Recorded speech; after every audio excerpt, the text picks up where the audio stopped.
Welcome everyone to the Slime Sand review. My name is Juan Romero from SwitchWatch and this game was kindly provided to us by Fabraz. If you like this video, please hit that thumbs up button, leave me a comment down below about this game or any other. I'd love to respond to you. And last but not least, if you're a new watcher to this channel, please consider subscribing. To all of our subscribers, thank you very much for watching our videos. It's very much appreciated. Let's not wait any longer and let's get into the Slime Sand review. The sun cruising around in this crazy town. Oh, just you and I. Just you and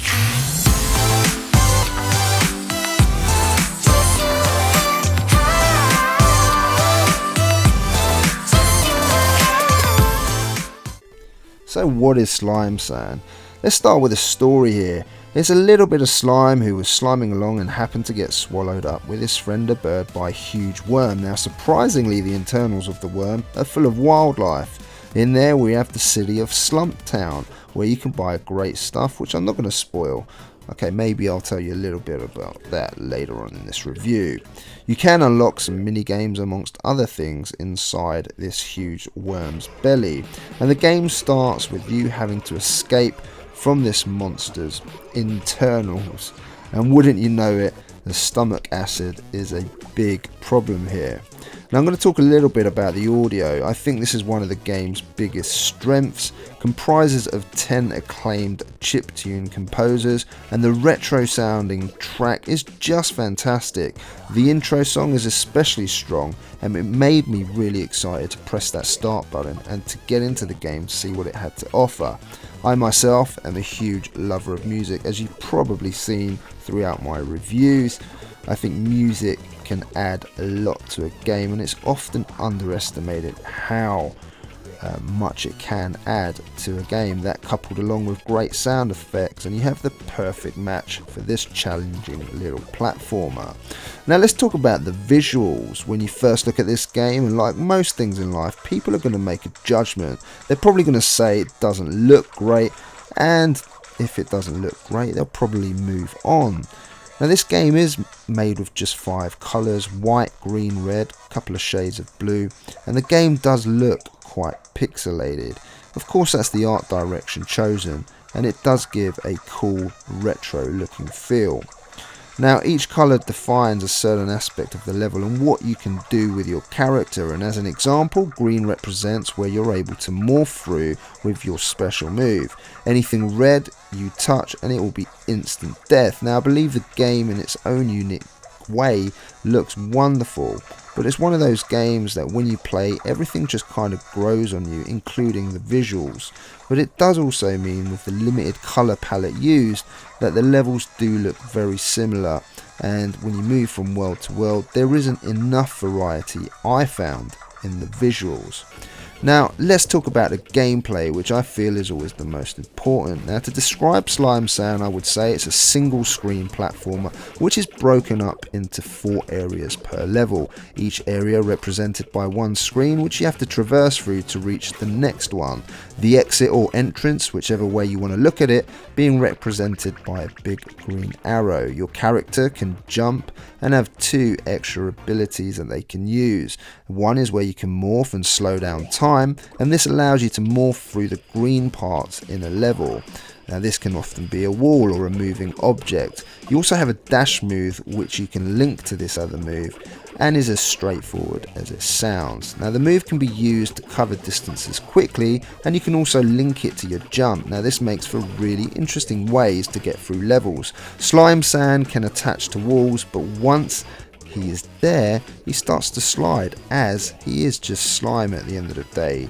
Once you touch the wall, you do get an extra jump to use, and you can throw that in with the dash depending on where you're pointing that analog stick, and it makes for great ways for traversing across the level's obstacles. You do have infinite lives here, and when you die you will respawn at one of the screen's areas.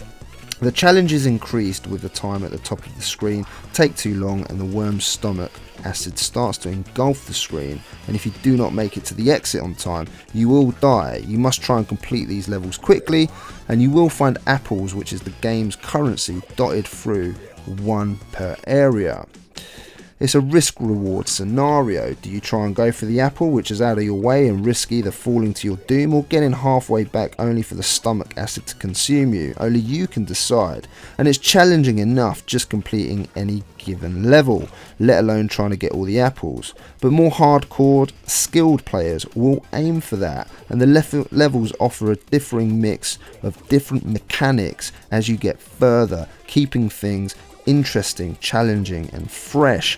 Teleportation, trampolines, moving obstacles, but to name a few. I came across some where I was stuck and I could only jump as a move, and on others where I was slipping and sliding all over the levels. So there are a lot of things here that do mix it up. Now, as with any game, this is where your movements have to be super precise, especially with this type of platformer, and so the controls in this sense have to be absolutely bang on, and in this game certainly delivers. My only hesitation in recommending this game to everyone is the fact that the game represents a very serious challenge. You will die an awful lot of times, and some levels do not work as well as others. Where one level can be really top notch, another level can feel like it needed a bit more work.